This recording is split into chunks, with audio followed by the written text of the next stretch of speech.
दर्शकों नमस्कार, city news देख रहे तमाम दर्शकों का सिटी न्यूज के हिंदी न्यूज बुलेटिन में मैं अमल खोड़े हार्दिक स्वागत करता हूं। चलिए आपको रूबरू कराते हैं अब तक की तमाम खबरों से। बुलेटिन की शुरुआत करेंगे जीने की राह इस सुविचार माला के साथ।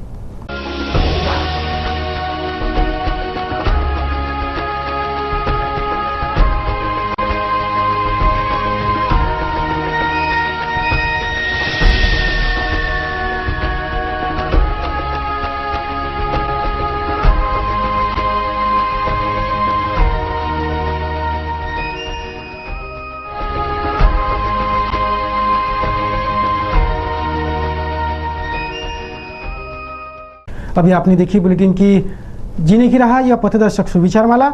अब नजर डालते हैं बुलेटिन के हेडलाइंस पर।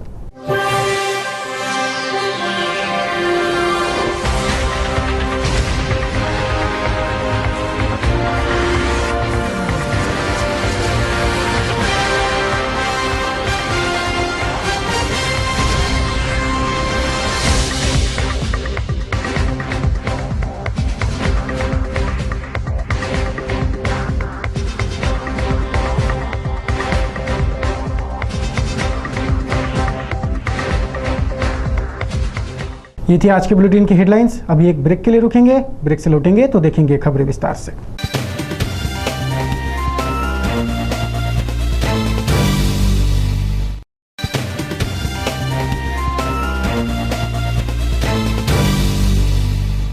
आइए अब देखते हैं खबरें विस्तार से। सिटी न्यूज ने जिस S2W नामक जालसाज कंपनी के जालसाजी का पर्दाफाश किया, उस कंपनी की दोनों एम्प्लॉइज सरकारी गवाह बन गई है। उधर इस कंपनी द्वारा ठगे गए बेरोजगारों का लगातार सामने आना भी जारी है। लगातार शिकायतें बढ़ते ही जा रही है, जिससे सिटी न्यूज की शिकायत को भारी बल मिल रहा है और पुलिस को अनगिनत ठोस शिकायतें भी मिलती जा रही है, जिससे यह केस भी और ठोस बनते जा रहा है। सिटी न्यूज ने राजापेट के गुलशन मार्केट से चल रहे बेरोजगारों के ठगी के धंधे का पर्दाफाश किया। यह S2W कंपनी जालसाज है, यह उजागर किया और पुलिस ने इस कंपनी पर सिटी न्यूज की शिकायत पर जालसाजी का ठोस केस बनाया।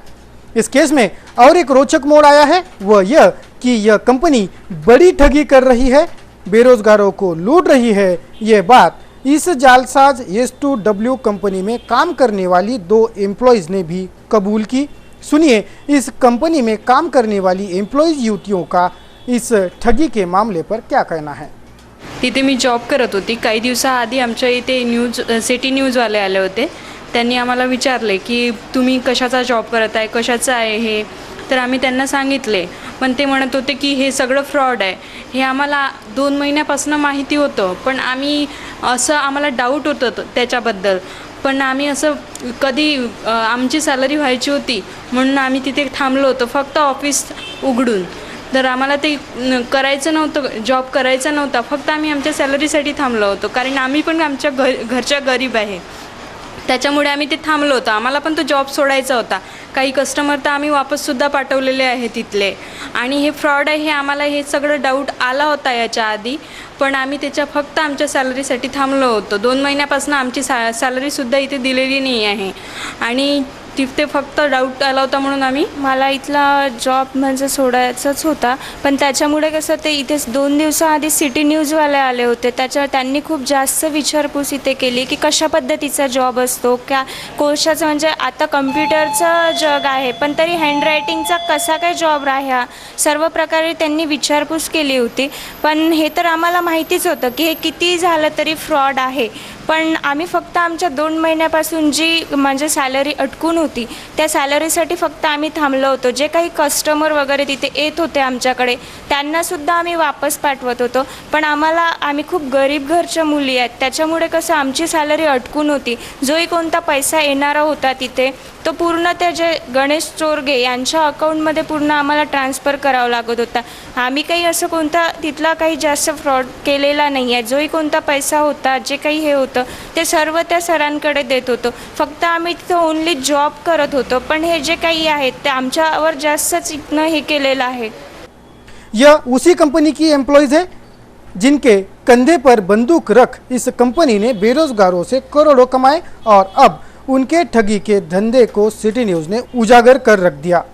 इस कंपनी द्वारा ठगे गए कईयों युवक युवतियां भी लगातार पुलिस थाने में पहुंचकर ठगी की शिकायतें दे रही है। इन शिकायतों की संख्या भी लगातार बढ़ रही होने से पुलिस के हाथ ठोस शिकायतें भी लग रही है, जिससे इस जांच में और तेजी आएंगी। अब गेंद पुलिस के पाले में है, देखना है पुलिस कितनी ठोस जांच करती है। मुंबई में सन 1993 में सीरियल ब्लास्ट करने वाले आरोपी याकूब मेमन को 30 जून को नागपुर के सेंट्रल जेल में फांसी पर लटकाया जाएगा। उसका डेथ वारंट साइन हो चुका है। यह केस 22 साल से चल रहा है और टाडा कोर्ट ने याकूब मेमन की सीरियल ब्लास्ट करने का दोषी पाकर उसे सजाए मौत की सजा सुनाई थी। उसके पश्चात राष्ट्रपति जी ने भी उसके फांसी की अर्जी ठुकरा दी। अब 30 जून को यह आतंकी नागपुर जेल में तय समयानुसार फांसी पर लटका दिया जाएगा। नागपुर जेल में फांसी की तैयारियां भी हो रही हैं। वर्धा, चंद्रपुर इन जिलों में दारूबंदी है, लेकिन इन दारूबंदी वाले जिलों और शहरों में अमरावती से शराब माफिया पहुंचाते हैं। बुधवार को अमरावती से चंद्रपुर जा रही 75,000 रुपयों की देसी विदेशी शराब पुलिस के स्क्वाड ने पकड़ी और 6 आरोपियों की गिरफ्तारी भी की। दारूबंदी वाले चंद्रपुर में अमरावती से शराब ले जाने वाले 6 आरोपियों की 75,000 के देसी विदेशी शराब के साथ कोतवाली पुलिस के स्क्वाड ने गिरफ्तारी की है। बुधवार को यह 75,000 रुपयों की देसी विदेशी शराब MS27 P7743 क्रमांक वाले ऑटो में भरकर चंद्रपुर ले जाते वक्त कोतवाली पुलिस के स्क्वाड ने धर दबोचा। उक्त ऑटो भी पुलिस ने जब्त कर लिया है। शेख समीर, शेख सिराज, अब्दुल आशिक, अब्दुल नसीर, अमीन खान, आजिम खान, अनीम खान, शेख जुनेद, शेख अज्जू, मोहम्मद जाकिर, अब्दुल सादिक, इन कुल 6 आरोपियों की गिरफ्तारी इस मामले में पुलिस ने की है।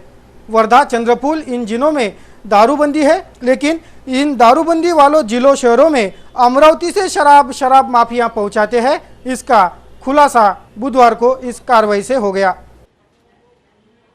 अमरावती वन परिक्षेत्र में एक नैसर्गिक तालाब है। इस तालाब का अगर संवर्धन हुआ तो यह तालाब वन पशुओं और वन पक्षियों की प्यास बुझा सकता है, लेकिन वन विभाग के घोर उदासीनता के चलते यह नैसर्गिक तालाब सूख रहा है और प्यासे जानवर अपनी प्यास बुझाने शहर में दौड़ लगा रहे हैं। उसी का परिणाम है कि अब तो दिन दहाड़े ही तेंदुए के दर्शन होने लगे हैं। नागरिकों में भारी भय व्याप्त है और वन विभाग सारी खबर रहकर भी बेखबर है। शहर में दिन दहाड़े तेंदुआ देखा जा रहा होने से शहर वासियों में भय का माहौल है। वन परिक्षेत्र में पीने के पानी का अभाव ही इसका प्रमुख कारण है। अमरावती के वडाली और पोहरा वन परिक्षेत्र में 5 तेंदुओं का पूरा परिवार और शेर भी देखा गया है। ये जंगल इन वन पक्षियों की बसने का ठिकान है, लेकिन यही हिंसक वन पशु अब शहर में दिन दहाड़े पाए जा रहे हैं। महानगर के अमरावती विश्वविद्यालय के तालाब पर दिन दहाड़े तेंदुए पानी पीते पाए गए हैं। इतना बड़ा जंगल रहकर भी ये तेंदुए शहर की ओर क्यों दौड़ लगा रहे हैं, इसका जब कारण मीमांसा की गई तो पता चला है कि इस वन परिक्षेत्र में इन वन पशुओं को पीने के पानी की किल्लत जा रही है और अपनी प्यास बुझाने ये तेंदुए शहर जंगल से शहर की ओर दौड़ लगा रहे हैं। वडाली और पोहरा के वन परिक्षेत्र में 8 से ज़्यादा तेंदुए, एक बाघ और सैकड़ों के तादाद में वन पशु और वन पक्षी है, लेकिन इस वन परिक्षेत्र में पीने के पानी की मुख्य समस्या है। यही वजह है कि वन पशु पानी के तलाश में शहर में दौड़ लगाने मजबूर है। उसी का परिणाम है कि छतरी तालाब, विद्यापीठ का तालाब आदि जगहों पर तेंदुए और अन्य वन पशु अपनी प्यास बुझाने आते हैं। अगर वन विभाग चाहे तो जंगल में ही वन प्राणियों के प्यास बुझाने की व्यवस्था हो सकती है, वो भी पर्याप्त मात्रा में, क्योंकि वन परिक्षेत्र में ऐसे नैसर्गिक पानी के स्रोत है जहां से व्यर्थ बहता पानी अगर संचयित किया जाए तो कोई भी प्राणी प्यासा नहीं रहेगा और जंगल में ही पर्याप्त पानी उपलब्ध होने से हिंसक पशु जो आजकल दिन दहाड़े शहर में दहाड़ मारते दिख रहे हैं, वो वन पशु जंगल नहीं छोड़ेंगे। वन विभाग सच में इस मुद्दे पर गहन मंथन करे और तत्काल वन क्षेत्र के और वन पशु पक्षियों के हित में फैसला ले। महानगर के अमरावती विद्यापीठ के तालाब पर दिखाई दिया तेंदुआ अपनी प्यास बुझाने ही उस तालाब पर मंडरा रहा है। ये जानकारी अब साफ हो गई है और इस बात को वन विभाग ने भी पुष्टि कर दी है। वन विभाग का कहना है कि पीने के पानी के तलाश में ये पशु जंगल के बाहर दौड़ लगा रहे हैं। तभी वन विभाग ने एक बात पर ध्यान देना जरूरी है कि वन परिक्षेत्र में जो नैसर्गिक तालाब है उनको विकसित करने पर वन विभाग का जोर होना चाहिए, ताकि वन पशुओं को तालाब में ही पर्याप्त मात्रा में पीने का पानी मुहैया हो। हम वन परिक्षेत्र में कुछ किलोमीटर अंदर है और हम उस घटनास्थल पर है जो घटनास्थल है नैसर्गिक तालाब का झरा। आप मेरे पीछे देख सकते हो कि वन परिक्षेत्र में नैसर्गिक चमत्कार ही इसे कहा जाएगा कि जमीन में से पानी की धार अविरत निकलना जारी है और यही पानी आसपास के परिक्षेत्र में जमीन में रीच कर फिर जमीन में ही वापिस जा रहा है। इसी पानी को अगर बाहर निकालकर उसका फ्लो बढ़ाकर उसका फ्लो रोककर बड़े तालाब नुमा क्षेत्र में जमा कर दिया जाए तो इस वन परिक्षेत्र में रहने वाले वन पक्षी, वन प्राणी, तेंदुए या बाघ को पीने के पानी के लिए जंगल के बाहर दौड़ लगाने की नौबत ही नहीं आएगी। वन विभाग इस ओर प्राथमिकता से ध्यान दे। वीडियो जर्नलिस्ट पवन श्रीवास्तव सह अमोल खोड़े, सिटी न्यूज। चंद घंटों पहले ही सिटी न्यूज ने शहर के लचर आरोग्य यंत्रणा को आईना दिखाया। अस्पतालों की बदहाली, वहां के डॉक्टर और दवाइयों की तकलीफ महकमे के समक्ष रखी, जिस पर निगमायुक्त ने मनपा आरोग्य अधिकारी की खूब खिंचाई की।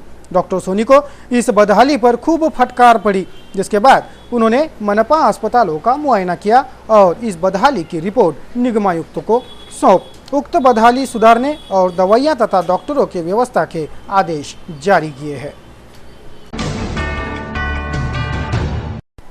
इंदिरा आवास योजना के तहत ग्राम कृष्टा के 13 पात्र लाभार्थियों के घरकुल मंजूर है, लेकिन इन लाभार्थियों को इस योजना के लाभ से वंचित रखा गया है। संभागीय आयुक्तालय के लोकशाही दिन में भी यह शिकायत दर्ज थी, जिसके निराकरण के आदेश भी संभागीय आयुक्तालय से जारी हुए, लेकिन यह कार्रवाई सिर्फ कागजी कार्रवाई तक ही सीमित है। यह आरोप त्रस्त लाभार्थियों का है। अपने हक के घरकुल प्राप्त करने यह लाभार्थी दर बदर भटक रहे हैं। शहर के सर्वसमावेशक पत्रकारों को उनके हक का घर मिले, इसके लिए प्रेस क्लब ऑफ अमरावती के जो प्रयास हुए वो प्रयास रंग लाए हैं। शहर में काम करने वाले सैकड़ों पत्रकार किराए के मकानों में रहते हैं। पत्रकार यह लोकशाही का चौथा और मजबूत आधार स्तंभ है, लेकिन आर्थिक कमजोरी के चलते पत्रकारों को किराए के मकानों में रहना पड़ता है। इसलिए पीसीए ने शहर के 100 पत्रकारों को सरकारी घर मिले यह प्रस्ताव बनाया। जिले के पालक मंत्री प्रवीण पोटे ने इस प्रस्ताव को आगे बढ़ाया और शहर की 2 जगह पत्रकारों के आवास के लिए तय की गई, जिससे अब यह पत्रकारों के आशियाने की राह आसान हो गई है। पालक मंत्री पोटे और पीसीए के संयुक्त ठोस प्रयास का यह असर है। पत्रकारों के सक्षम संगठन की यह जीत है। अमरावती मनपा के 7 को शहर वासियों से प्रतिसाद मिलना भी बंद हो गया है। मनपा के निबंध स्पर्धा को अत्यल्प प्रतिसाद मिला। मनपा के आरोग्य शिविर में भी कोई महिला अपने आरोग्य की जांच करने नहीं पहुंची। शहर वासियों को मनपा के किसी काम पर विश्वास ही नहीं रहा, ये बताने उक्त दोनों मिसालें ही काफी है। जानकारी है कि अब निगमायुक्त ने निबंध स्पर्धा की समयावधि बढ़ा दी है। 30 तारीख तक शहर वासियों से मेरे सपनों का शहर इस विषय पर निबंध लिखकर मंगवाया गया है। अमरावती महानगर पालिका पर अमरावती वासियों को भरोसा ही नहीं रहा, यह जाहिर होने लगा है। विगत दिनों निगमायुक्त गुड़ेवार ने खुली निबंध स्पर्धा का आयोजन किया। 25 साल के बाद का मेरा विकसित अमरावती शहर, इस विषय पर आम आवाम की शहर प्रति अपेक्षाएं और उनके सपनों का शहर कैसा हो, यह इस निबंध स्पर्धा से पूछा गया था। लेकिन इस निबंध स्पर्धा को शहर वासियों ने प्रतिसाद ही नहीं दिया। शहर में पढ़े लिखे और इस शहर के विकास का विजन रखने वालों की कमी नहीं है, फिर भी चंद ही निबंध स्पर्धा के अंतिम दिन तक मनपा को प्राप्त हो पाए। मनपा के इस अभियान को नागरिकों का प्रतिसाद ही नहीं मिला। इसमें भी गलतियां मनपा की ही है। मनपा ने अब तक जो कुछ किया है वह सब देख विभिन्न त्रासदियों से जूझते शहरवासियों का मनपा महकमे पर विश्वास ही नहीं रहा। यही इससे स्पष्ट हो जाता है। मनपा के काम ही कुछ ऐसे है तो फिर जनता भी इन पर भरोसा कैसे दिखाए। मनपा के काम का नियोजन कितना बेकार होता है इसका और एक प्रमाण है बुधवार का आरोग्य शिविर का आयोजन। बुधवार को मनपा ने शहर के टाउन हॉल में महिलाओं के लिए आरोग्य जांच शिविर लगाया, लेकिन आप सुनकर हंसेंगे कि इस शिविर में महिलाएं अपने आरोग्य की जांच करने आई ही नहीं। मनपा के पदाधिकारी ही इस शिविर स्थल पर नजर आए बस, जिससे यह शिविर रद्द करने की नौबत बुधवार को अमरावती मनपा पर आई। देखा कितना नियोजन शून्य है हमारे मनपा महकमे का काम। फिर जनता ऐसे महकमे पर भरोसा कैसे करे। निगमायुक्त गोड़ीवार भी यह खामियां समझ ही चुके होंगे ही। अमरावती के राजापेट क्षेत्र से गुजरने वाले सभी के लिए त्रासदी बने राजापेट रेल क्रॉसिंग पर रेलवे ओवरब्रिज बनाने 5 कंपनियां आगे आई है। मनपा ने इन कंपनियों के पड़ताल की प्रक्रिया शुरू कर दी है। गौरतलब रहे कि इससे पहले कईयों बार इस काम का भूमि पूजन हो चुका है, लेकिन प्रत्यक्ष काम शुरू नहीं हो पाया। अब क्या होगा यह भी देखना है। राजापेट के रेलवे क्रॉसिंग की समस्या अब जल्द ही दूर होने में है। संकेत है कि राजापेट के रेलवे ओवरब्रिज का काम तुरंत शुरू होगा। राजापेट का रेलवे क्रॉसिंग विगत कईयों वर्षों से सिर दर्द बना बैठा है। कईयों हादसे इस रेल क्रॉसिंग पर हुए, कईयों दिक्कतें रोजाना इस रेल क्रॉसिंग पर जाती है। इसी वजह से राजापेट आरओबी की संकल्पना सामने आई। रेलवे ओवरब्रिज का प्रारूप नक्शा भी बना, लेकिन यह रेलवे ओवरब्रिज राजनीति के चक्कर में अटक गया। महानगर का हर वो शख्स जो इस राजापेट क्रॉसिंग से गुजरता होगा उसने इस राजापेट के त्रासदी को कईयों बार भुगता है, क्योंकि जनता जानती है कि इस चौराहे से मार्ग निकालना उनके लिए कितना कठिन काम है। राजापेट के इसी रेलवे क्रॉसिंग की वजह से यहाँ पर रेलवे ओवरब्रिज बनाने की संकल्पना सामने आई, और इस संकल्पना को सामने आने के बाद 3 बार सांसद महोदय ने तो 2 बार खुद विधायक महोदय ने इस रेलवे ओवरब्रिज के निर्माण कार्य का भूमि पूजन भी किया, लेकिन प्रत्यक्ष में काम हो ही नहीं पाया। वही काम अब जाकर होने के संकेत है। कईयों बार भूमि पूजन देख चुका यह रेलवे क्रॉसिंग अभी भी आस लगाए है कि यहाँ काम शुरू होगा। ये आस अब पूरी होते दिख रही है। निगमायुक्त ने राजापेट आरओबी का टेंडर निकाला। यह टेंडर खुले तो यह पता चला है कि 5 कंपनियों ने इस निर्माण को पूरा कर दिखाने की तैयारी दर्शाकर निविदाएं डाली है। 32.63 करोड़ के निधि से यह काम होना है, जिसके लिए पुणे के Manoj Sampadan and company, TNT D pharma private limited company, Nagpur की चापोरकर एंड कंपनी, नांदेड़ की Sharda construction private limited, Mumbai की मानका कंपनी प्राइवेट लिमिटेड, इन कुल 5 कंपनियों ने राजापेट रेलवे ओवरब्रिज की निविदाएं डाली है, जिनकी निविदाएं खुली जा चुकी है और आगे की प्रक्रिया निपटाई जा रही है। अमरावती महानगर पालिका ने राजापेट रेलवे ओवरब्रिज के निर्माण के लिए निविदाएं मंगाई थी। राज्य भर से कुल 5 कंपनियों ने राजापेट के रेलवे ओवरब्रिज को बनाने की निविदाएं उठाई है, और वो तमाम निविदाएं महानगर पालिका में खोली जा रही है। प्राथमिक जानकारी यह है कि जिन 5 लोगों ने यह निविदाएं डाली है वो 5 भी महानगर पालिका के नियमों में फिट बैठते हैं। इन्हीं में से किसी को राजापेट के रेलवे ओवरब्रिज के निर्माण का कार्य सौंपा जाएगा, लेकिन इनमें से वो कौन होगा ये वक्त ही बताएगा। 13वें वित्त आयोग के अंतर्गत अमरावती महापालिका को निधि दिया जा रहा है। इस संदर्भ में महाराष्ट्र शासन का परिपत्रक मनपा को प्राप्त हुआ है। 13वें वित्त आयोग के अंतर्गत दूसरे चरण की किस्त भी महापालिका को मिल चुकी है। 5 करोड़ 21 लाख रुपयों की यह दूसरी किस्त है, जिसकी जानकारी दी स्वयं महापौर महोदया ने। अमरावती महानगरपालिकेला नुकतेच महाराष्ट्र शासनाचे परिपत्रक मिळाले आहे। त्याच्यात 13 वित्त आयोगाचा पहिला टप्पा, नंतर ड वर्ग नगरपालिकाचं त्याच्यात 2.5 कोटी आणि मूलभूत सुविधा असे 2.45 कोटी रुपये, आणि आता दुसरा टप्पा 13 वित्त आयोगाचा तेही आला आहे. असं 15 कोटी 29 लाख रुपये महानगरपालिकेला प्राप्त झाले आहे. जेव्हापासून माननीय आयुक्त यांनी आपल्या आयुक्तपदाची धुरा सांभाळली आहे, त्यांच्या प्रयत्नाने त्यांनी शासनाकडे पाठपुरावा करून हे आर्थिक परिस्थिती कशी चांगली होईल महानगरपालिकेसाठी त्यासाठी त्यांनी प्रयत्न केले आहेत आणि त्यांना यश आलेलं आहे. आणि या माध्यमातून अनेक विकासात्मक कामं होतील आणि त्या माध्यमातून माझं आणि आयुक्त साहेबांचे हेच प्रयत्न राहील की जिथे जिथे रोडचे मोठे मोठे काम आहे की जे रोड होत नाही, नाले आहे आणि भरपूर कामं आहेत, ते आता विकासातला गती मिळणार आहे आणि त्या माध्यमातून अमरावती शहर स्मार्ट सिटीमध्ये कसं येईल त्यासाठी प्रयत्न राहतो. बुधवार को यातायात विभाग ने समाजवादी पार्टी के एक कारपोरेटर के कार को जामर लगाकर कार्रवाई की. अवैध पार्किंग और गलत ढंग से नंबर प्लेट लगाने की कार्रवाई उन पर यातायात विभाग कर रहा है. ये पुलिस वाले भी बड़े अजब की दास्तां है.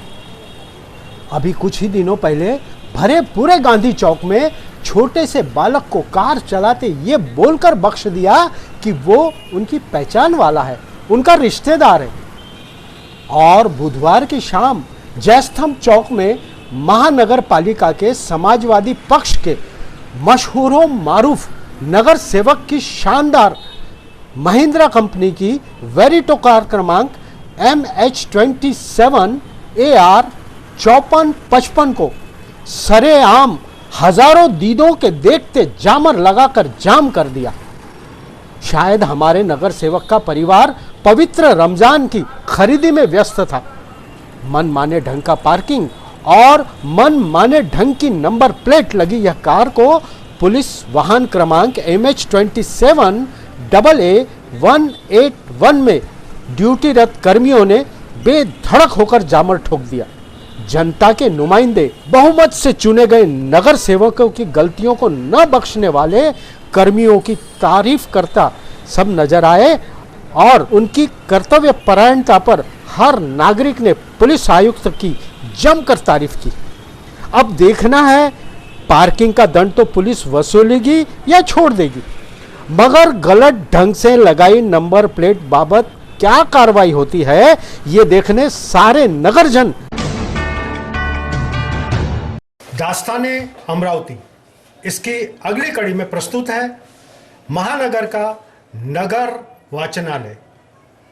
वाचाल तर वाचाल, पढ़ोगे तो बढ़ोगे. संस्कृति विकास में शिक्षा का अनन्य महत्व है. नगर की वाचनालय संस्कृति करीब 150 वर्षों पुरानी है. नवंबर माह के 1867 में स्थापित नेटिव जनरल लाइब्रेरी अब उम्र के 150वें वर्ष में पदार्पण करने लालायित हुई जा रही है. वीर वामनराव जोशी, दादा साहेब खापर्डे, राव साहेब मुधोड़कर, संभाजी गोखले आदि प्रतिष्ठित व्यक्तियों ने नगरजनों की बौद्धिक प्यास मिटाने, आजादी के मंसूबों को कामयाब करने जवाहर गेट के अंदर सेठ पुरनमल हेड़ा के मकान में वाचनालय स्थापित किया, जिसमें घरों घर से जमा की गई करीब 350 पुस्तकें थी. उद्व्याप बढ़ा तो बड़ी जगह की जरूरत महसूस हुई. पश्चात श्याम टाकीज के पास खुद की जगह और खुद की इमारत में यह वाचनालय शुरू किया गया. आज करीब 90,000 किताबों के संग रोजाना 52 अखबारों से पाठक अभिभूत होते हैं. स्थानीय 80 वर्षों में हर 26 जुलाई से 1 अगस्त तक लोकमान्य टिळक व्याख्यानमाला का आयोजन अबाधित जारी है. दास्ताने अमरावती, प्रस्तुति अशोक भाई जोशी. तो दर्शकों, इस न्यूज़ बुलेटिन में बस इतना ही. अब देंगे बुलेटिन को विराम. बुलेटिन को विराम देने से पूर्व नजर डालेंगे बुलेटिन के टॉप हेडलाइंस पर.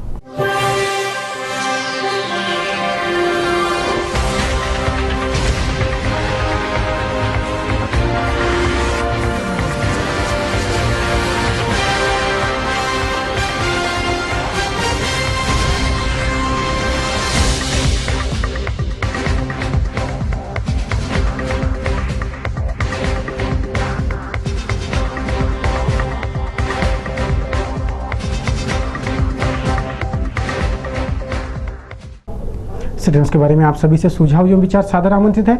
हमारा पता सिटी न्यूज़ कार्यालय धनराज लेन सक्कर 7 अमरावती। हमारा दूरभाष क्रमांक है 2570 तथा हमारे वेबसाइट का एड्रेस है www.citynews.net.in।